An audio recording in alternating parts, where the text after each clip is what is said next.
So let's start.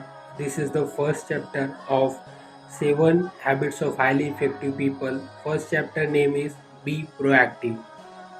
So let's see what do you mean by be proactive. The psychologist Viktor Frankl said that we cannot control what is happening around us, but we can control how we respond to them. To be proactive means not being affected by opinion or behavior of other people. When people say hurtful things of you, then you will not have to get offended by their words.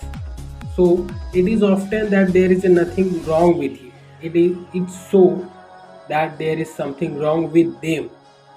The negative things they say to you reflect their negative view of the world. To be proactive also means that being affected by the bad situations, the weather or the traffic may be bad, but still a proactive person is not affected.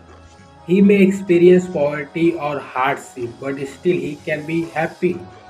A proactive person does not complain, but instead keeps on working. The opposite of being proactive is being reactive.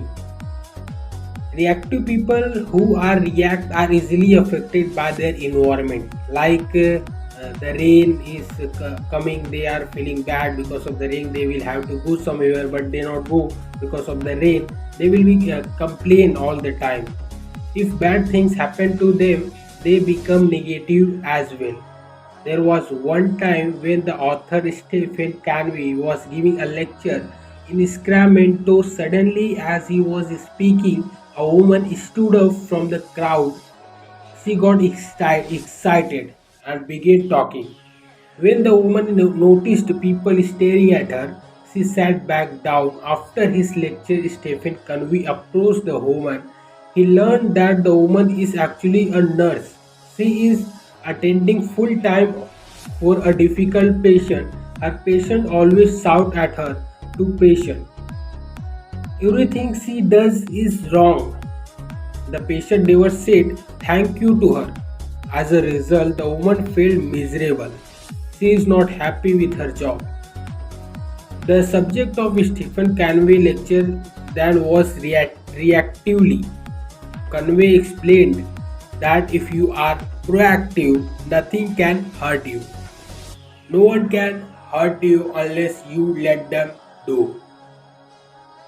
The woman became excited because she realized that she can choose their response. She told Conway, I had chosen to be miserable. I also realized that I could choose not to be miserable. At that moment, I stood up. No longer am I going to be controlled by the treatment of someone people. So, my friend, you will also have to be control yourself and be a proactive person, not a reactive. So let's see this uh, in a story way that you can understand this in a simple way. So I will explain you in a story. This is be proactive.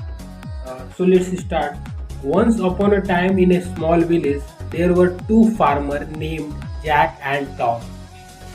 They both had fields to tend to, but they had very difficult approach to their work. Jack was a proactive farmer, but every morning he would wake up early, check the weather forecast, and extend his day accordingly. If rain was expected, he would make sure his crop were covered. It is was sunny, he would water them in the morning to beat the afternoon heat. Jack was always one step ahead, anticipating the death of his crops. On the other hand, Tom was a reactive farmer. He wake up whenever he felt like it and only tend to his crops when he saw a problem. If plants were wilting for lack of water, he would he would water them, but often it was too late.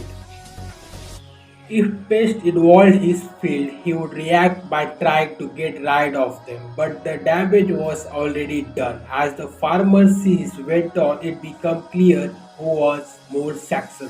Jack's fields were lush and bountiful, while Tom's were struggling, full of problems. Jack's proactive approach had paid off, and he had a plentiful harvest. The moral of the story is that being proactive like Jack means taking action before problems arise, planning ahead and being prepared. It's a valuable quality that can lead to success in many aspects of life.